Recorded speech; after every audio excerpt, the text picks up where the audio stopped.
Society के मेरे सभी मित्रों, नोएडा के मेरे सब जानने वालों, वेल विशर्स, सभी को मेरा नमस्ते। आज मंगलवार शाम 5 बजे मैं ये वीडियो बना रहा हूँ और बहुत दुखी मन से बना रहा हूँ। और ये मैं आपको बताना चाहता हूँ कि आप में से बहुत सारे लोगों ने आज जो मेरे ऊपर संडे को FIR हुई है उसके बारे में पढ़ा होगा। मन बहुत उद्वेलित है। जैसे ही मीडिया में सब पता चल रहा है तो मेरे को लगा कि मैं आप लोगों से जैसे हमेशा हर इशू पे बात करता हूँ, हर कंसर्न पे बात करता हूँ, वैसे ही मैं आज ये भी बात करूँ।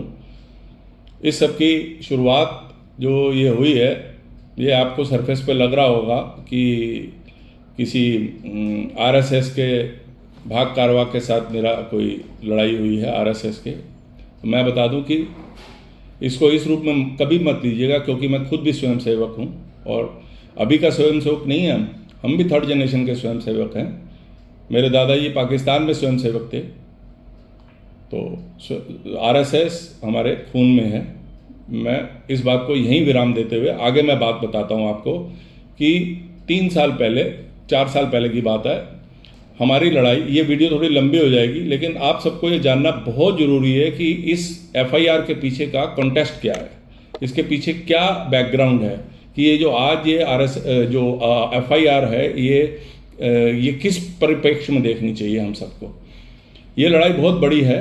हम अपने बिल्डर के खिलाफ लड़ रहे थे और मार्ट से हमारी ये लड़ाई शुरू हुई। हमारी जो महागुन की मार्ट है, आप सबको मालूम होगा, पूरे नोएडा को मालूम है, ग्रेटर नोएडा को मालूम है, जहाँ जहाँ पर भी मेरी ये वीडियो देखी जाएगी या देखी जाती है अक्सर, कि ये मार्ट की लड़ाई जो हमने शुरू की थी उसमें बिल्डर ने सारी दुकानें बेच दी, जबकि ये हमारी कॉमन एरिया का हिस्सा है। और ऐसा ही बिल्डरों ने हर सोसाइटी में किया, लेकिन हम अपनी सोसाइटी से ये लड़ाई शुरू कर रहे थे। और हमारी जो फेडरेशन है फोना, वो भी 100 से ऊपर सोसाइटियों का प्रतिनिधित्व करती है नोएडा, ग्रेटर नोएडा की, और मैं उसका सेक्रेटरी भी हूँ। तो अपनी सोसाइटी का मैं उस समय सेक्रेटरी था जब हमने ये लड़ाई पिक करी थी लोगों के हित में महागुन मार्ट की। तो उस महागुन मार्ट की जो कॉमन एरिया वो बिल्डरों ने बेच दिया, जिसके लिए हमारी लड़ाई है।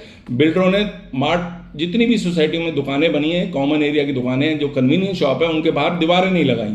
इस सब की लड़ाई को लेकर हम शुरू किया था। तो इस सब की लड़ाई में एक शख्स वैभव श्रीवास्तव, जो सीवीटेक सोसाइटी का निवासी है, वो उससे हमारा आमना सामना हुआ। और सोसाइटी के कुछ सो कॉल्ड जो बिल्डर के स्टूजिस थे वो और मार्ट के कुछ दुकानदार उनसे मिल गए। ये सबको जग जाहिर है, ये पुरानी काफ़ी लड़ाई चल रही है हमारी।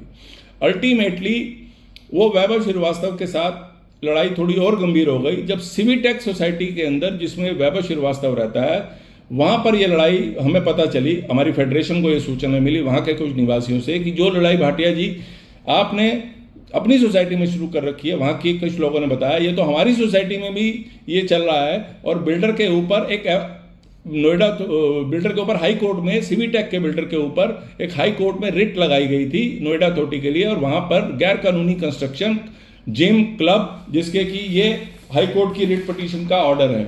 ये मैं आपको दिखा दूँ। ये सीवीटेक सोसाइटी के अंदर 5 लोगों ने ये रिट पिटीशन लगाई थी, जिनके नाम हैं, उन 5 लोगों के नाम हैं। मैं आप सबको ये बताना चाहता हूँ और सारे पेपर्स मेरे पास हैं। उनमें नाम है वैभव श्रीवास्तव, जो कि हमारी मार्ट में भी एक दुकानदार है बेसमेंट के अंदर, जिन्होंने यहाँ पर, जिनकी पत्नी ने डेंटिस्ट की दुकान खोली हुई है। और ये और RK जोशी जो सीवीटेक के हैं, विनीत संचेती ये भी सीवीटेक के हैं, सुरेश मित्तल ये भी सीवीटेक के हैं, और आखिर में इस नाम पे गौर दीजिएगा, विनीत प्रताप सिंह ये भी सीवीटेक के निवासी हैं, जो इस समय भाग कारवा हैं या भाग प्रमुख हैं, पूरा एग्जैक्ट मेरे को पता भी नहीं है, जिनसे कि मैंने ये सो कॉल्ड बदतमीजी की है या जिनको मैंने अगवा करने का प्रयास किया है, अपहरण करने का प्रयास किया है। ये जो FIR उन्होंने लिखवाई है उसके तहरीर में लिखा है। तो अब ये कॉन्टेक्स्ट 2020 में जाता है। आप समझिए कि 2020 में इन लोगों ने एक हाई कोर्ट में ऑर्डर लिया 7/1/2020 को, और उसके बाद ये नोएडा अथॉरिटी ने इनकी हाई कोर्ट में कंप्लेंट पे और नोएडा अथॉरिटी में कंप्लेंट पे ये 2 ऑर्डर लिए। ये देखिए 2 ऑर्डर है नोएडा अथॉरिटी के। एक ऑर्डर है 12/5/2020 का, एक 16/7/2020 का। इसमें बिल्डर को 5 चीजें तोड़ने के लिए बोली गई है। मेरी वीडियो लंबी हो जाएगी क्योंकि आपको ये जानना चाहिए कि असल में लड़ाई हो क्यों रही है।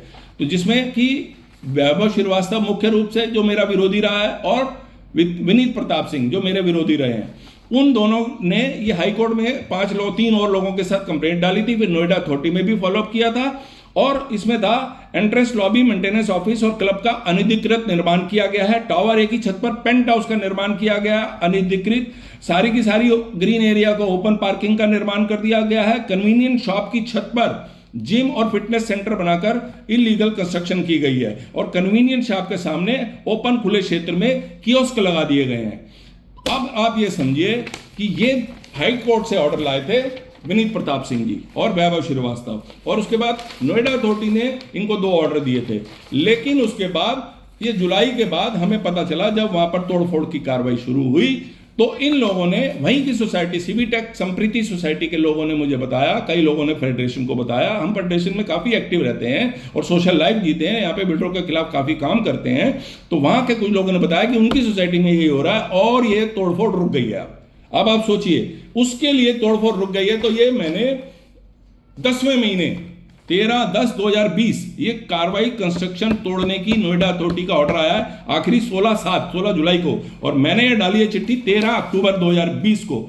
नोएडा अथॉरिटी को चिट्ठी लिखी है, सीओ रित्ती महेश्वरी जी थी उस समय 2020 में, उनको मैंने चिट्ठी लिखी है और मैंने उनको बताया कि मेरे को क्षेत्र में ऐसी सूचना मिल रही है कि सीवीटेक संप्रीति के अंदर ऐसे ऐसे ऑर्डर आए थे, और वहां के कुछ लोग मेरे को बता रहे हैं कि इन 5 लोगों ने बिल्डर से कोई डील कर लिया। मैंने साफ लिखा अपनी चिट्ठी में, जिस चिट्ठी का मजमून मैं आपको पढ़ के बता देता हूं।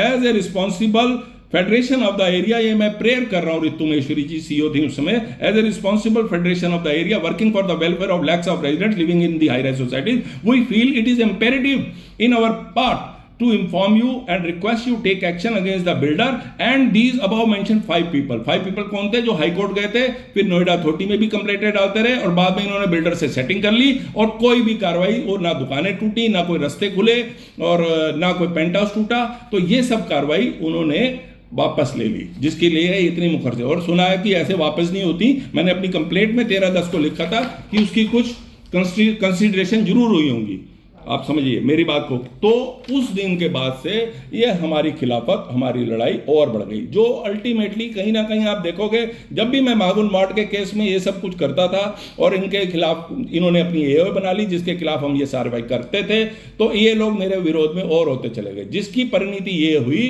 कि कल परसों संडे को, आपको मैं एक बात बता दूं, हमारी सोसाइटी के जो मुख्य आरएसएस के जो काम करते हैं स्वयंसेवक हैं, मैं खुद स्वयंसेवक हूं, मेरा आप यहाँ पर रिकॉर्ड चेक कर लें, मैं हर गुरु दक्षिणा के कार्यक्रम में जब से मैं इस सोसाइटी में रहने आया हूं बाकायदा शामिल होता रहता हूं, मुझे सूचना मिलती है, मुझे ग्रुपों पे सूचना मिलती है, मेरे को इंडिविजुअली एज ए सेक्रेटरी था पहले मैं, तब भी सूचना मिलती थी, और एज ए प्रेसिडेंट भी मेरे पर्सनल मोबाइल पे पर्सनल मैसेजेस आते थे कि ये कार्यक्रम है, कृपया व्यवस्था देखिए। तो मैं आरएसएस के कई कार्यक्रमों की व्यवस्था, कुर्सी, बर्तन, थाली, प्लेट, चाय, समोसा, ये सब व्यवस्था मैं एओए का सेक्रेटरी और एओए का प्रेसिडेंट होने के नाते करता रहता था, क्योंकि आरएसएस हमारे ब्लड में है।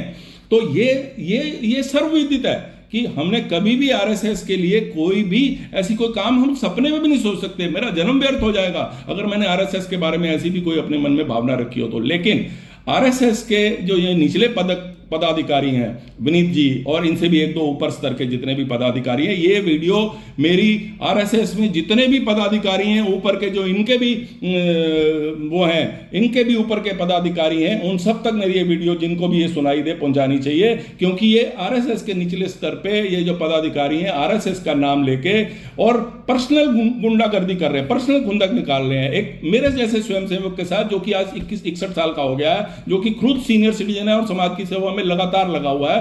तो ये लोग जो हैं ये पर्सनल खुंदक लगा रहे हैं आरएसएस का नाम लेके, और जबकि मैं खुद आरएसएस का हूं और मैं कभी कोई गलत काम होने नहीं देता हूं। और मेरे को तो यहां तक सुनने में आता है कि जो ये आरएसएस के जो लोकल लोग हैं, एक शख्स जोडियक में भी रहते हैं, वो सोसाइटियों में मेंटेनेंस का काम लेने के लिए और झाड़ू पोछे का काम लेने के लिए, कूड़ा उठाने का काम लेने के लिए भी बहुत लोगों को फोन करते रहते हैं, व्हाट्सएप कॉल करते रहते हैं। ये सब लोग वो लोग हैं जो बिल्डरों से यहां तक कि कुछ सुनने में आता है उगाही भी करते हैं। तो ये जो मैंने सीवीटेक का केस पे उदाहरण दिया आपको कि सीवीटेक सोसाइटी के अंदर जिसमें विनीत प्रताप सिंह जी रहते हैं, उस केस में ये केस वापस कैसे हो गया, और आज 3-4 साल के बाद भी हाई कोर्ट से जाने के बाद भी वो केस विड्रॉ कैसे हो गए, और वहां पर कोई कार्रवाई क्यों नहीं हुई आज तक।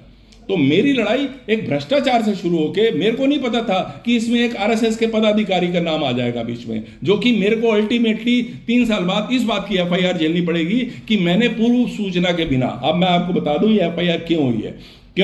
क्योंकि इन्होंने 11 बजे के करीब मेरे को, हमारी पारुल जीएम है पारुल तोमर, उनका मेरे को फोन आया कि सोसाइटी में कुछ अज्ञात लोग हैं जिनके फोन आ रहे हैं लोगों के कि सोसाइटी के सेंट्रल पार्क में कुछ लोग इकट्ठे हुए हैं, इंटरकॉम पे मैसेज आ रहे हैं कि ये भीड़ किस चीज़ की इकट्ठी हो गई है, किसी को पता नहीं। तो मैं भी अज्ञान था, क्योंकि हर बार आरएसएस का जितना भी प्रोग्राम होता है मेरे को सूचना आती है, लेकिन मैं इस बार मैं खुद भी अनजान था। तो उन्होंने मेरे को बताया कि मेरे साथ बदतमीजी हुई है, कुछ गाली गलौज भी हुई है। तो मैंने उनकी बात का विश्वास नहीं किया, लेकिन मैंने कहा चलो मैं फर्स्ट हैंड देकर जाता हूँ। तो मेरे को, मैं नीचे जाकर देखा तो वाकई में एक जमावड़ा हो रखा था। तो मैंने वहां पर बोला कि विनीत प्रताप सिंह, मैंने अपने सोसाइटी के जो एक दो जानने वाले लोग थे, 4, 5, 10 लोग सोसाइटी के भी थे उसमें, और 10, 12, 20 लोग बाहर के भी थे। मैंने उनको ये बोला कि भाई आप बिना एंट्री के कैसे आ सकते हो, बिना पूर्व सूचना के कैसे आ सकते हो। तो मैं आपको अगर सबको वीडियो के माध्यम से बता दूं कि मेरे पास जो हमारी सोसाइटी के शाखा पालक हैं और शाखा कार्रवाई हैं, उनके पर्सनल मैसेजेस मार्च तक, अप्रैल तक, मई तक आते रहे, जून तक आते रहे हैं कि कोई भी कार्यक्रम होता है, किसी भी तरीके का आरएसएस का लेकर, कोई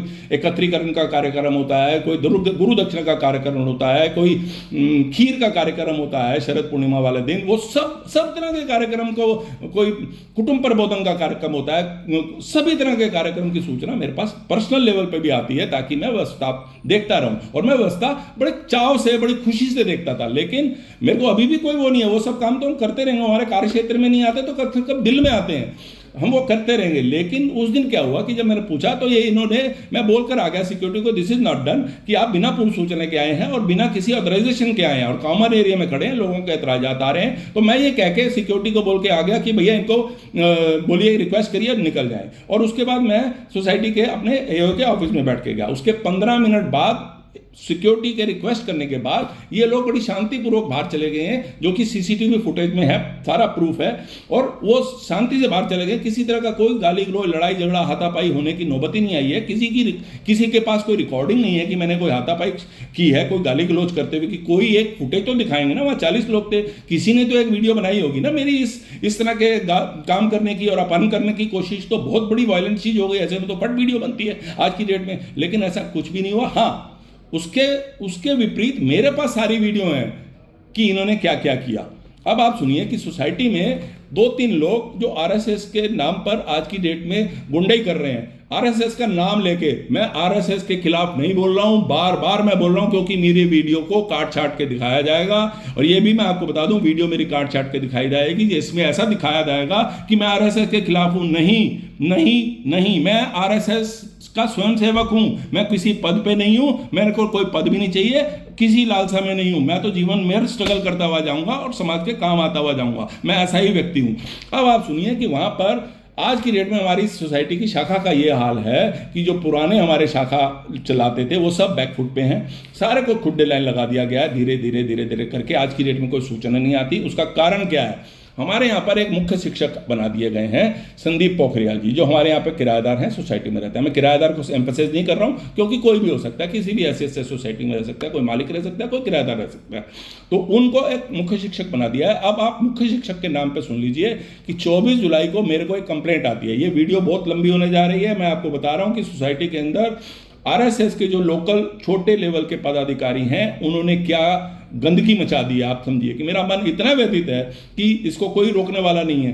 तो संदीप पोखरियाल जी और सुनील शर्मा जी, इन लोगों ने मेरे पास 24/7 को रिटर्न में कंप्लेंट आई एक सोसाइटी के निवासी श्री मल्होत्रा की, जो हमारे मारवेला टावर में रहते हैं, 1902 नंबर में रहते हैं। उनकी रिटर्न में कंप्लेंट आई 24/2 को कि 20 जुलाई को उनका वाकया है कि उनके ड्राइवर को किसी ने निम्न पेट से नीचे प्राइवेट पार्ट्स के ऊपर लात मारी है किसी आर्गुमेंट में, और बहुत गाली गलौज किया है। मैं हैरान रह गया।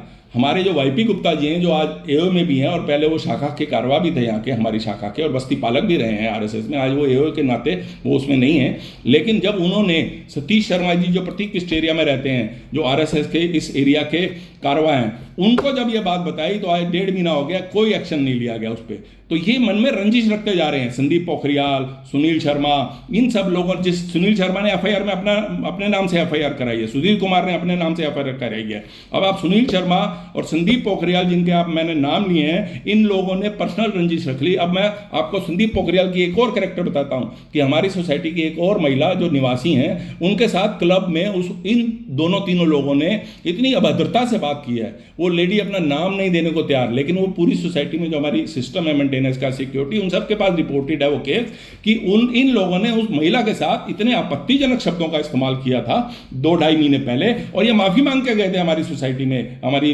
जीएम के सामने उस लेडी को साथ बुला के। इन्होंने आगे से कानों को हाथ पकड़ के बोला था कि हम कोई ऐसी हरकत नहीं करेंगे, लेकिन फिर इन्होंने ड्राइवर के साथ 24 जुलाई को मारपीट की है।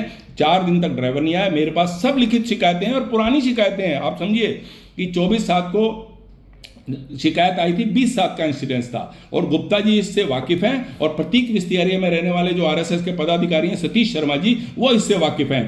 कोई भी आरएसएस का बड़ा पदाधिकारी पूछे सतीश शर्मा जी से क्या उनको यह घटना सूचित की गई थी, उन्होंने क्या एक्शन लिया संदीप पोखरियाल और सुनील शर्मा पे नामजद कंप्लेंट आ रखी है। लेकिन हम तो आरएसएस की वजह से उस कंप्लेंट के ऊपर हमने पुलिस को कार्रवाई नहीं दी, और हमने अपने सामाजिक स्तर पर यही निपटा दिया कि चलो आरएसएस का नाम बदनाम होता है, किसी तरीके ये लोग हैं। लेकिन इन लोगों ने आरएसएस का नाम लेके पर्सनल रंजिश निकाली है, जो कि शायद मेरे को पता है और जितना मेरा विश्वास है, 90 साल का हमारा इतिहास है। मेरे ससुर आज 93 ईयर्स के हैं, आज भी आरएसएस के साथ जुड़े हुए हैं, आज भी स्वयंसेवक कहलाते हैं अपने को। तो हमारा तो इतना पुराना इतिहास है, हमने आज तक आरएसएस के खिलाफ कोई काम नहीं किया है और ना ही आगे करेंगे। जब तक जीवन है भारत माँ भारती की सेवा में ही लगे रहेंगे। अब आपको मैं एक और बात बता दूं कि ये सब पर्सनल रंजिश पे हुआ है, और जहां तक मैं कह रहा हूं कि पर्सनल रंजिश में भी मैं इन्वॉल्व नहीं था, हमारी सोसाइटी का कोई बंदा इन्वॉल्व नहीं था, कोई अपहरण की कोशिश नहीं की है, और मेरे पास एफआईआर 1 घंटे बाद हुई है। अब उसके बाद सोचिए कि एफआईआर करवा दी इन्होंने, और मैं घर में अपनी बीपी की दवाई, अपनी नर्व की दवाई खा के सो रहा था दोपहर को, शाम को मेरे पास एफआईआर हुई है। और मेरे को जैसी सूचना मिली मेरा मन इतना व्यथित हुआ, उसके बाद मैं सब अपने ऑफिस में आके बैठ के देखता हूं तो मेरे पास फुटेज आती है कि करीब 8 बजने में 10 मिनट पे 30-40 लोग भारी, जिसमें ये विनीत प्रताप सिंह और देवेंद्र सिंह राठौड़ और ये सब लोग मोटरसाइकिलों पे आए हैं हमारी सोसाइटी में। वो मैंने फुटेज भी संभाल के रखी हुई है। ये सारे लोग आए हैं जबकि ये हमारी सोसाइटी में नहीं रहते हैं। उन लोगों ने सोसाइटी में अनाधिकृत प्रवेश किया है, विदाउट एनी गेस्ट एंट्री किया है, गार्डों को धमका के किया है, 12-15 मोटरसाइकिलों पे आए हैं और विजय जुलूस निकाला है। और सेंट्रल पार्क में आके इन्होंने एक तरीके से इतने नारे लगाए हैं, नारे गलत नहीं लगाए, लेकिन क्या एक मृदुल भाटिया के ऊपर एफआईआर होने से इन्होंने पाकिस्तान जीत लिया था क्या?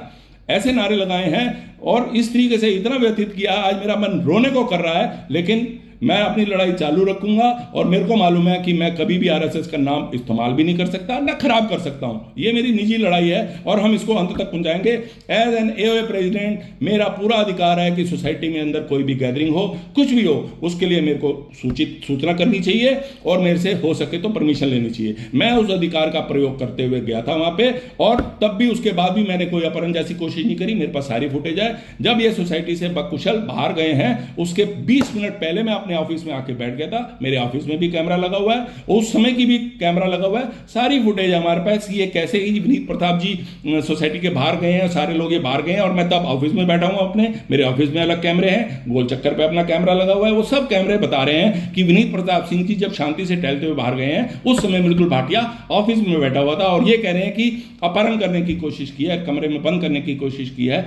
मैं इसके खिलाफ पुरजोर रिक्वेस्ट करता हूं। ये नाजायज और गलत तरीके से एफआईआर की गई है और उसमें आरएसएस के जो नीचे के पदाधिकारी हैं उन्होंने अपनी गुंडाई दिखाई है। आरएसएस के ऊपर के पदाधिकारियों को शायद कुछ पता भी नहीं है कि ये किस तरीके के नीचे का खेल किया गया है मेरे साथ। देख, खुद स्वयं सेवक के साथ, जिसको कोई पद की लालसा नहीं है, वो समाज सेवा में ही मर खप जाना चाहता है। मैं अपने वाणी को आराम देना चाहता हूं और मैं प्रार्थना करता हूं आरएसएस के बड़े पदाधिकारियों में, जो भी बड़े पदाधिकारी हैं जहां पे भी, झंडेवलान में, नोएडा में, नागपुर में, उन सब से मैं, मेरठ में, उन सब से मैं हाथ जोड़कर विनती करना चाहता हूं कि मेरे साथ न्याय करा जाए, नहीं तो ये नाम खराब कर रहे हैं कुछ नीचे के लोग। धन्यवाद।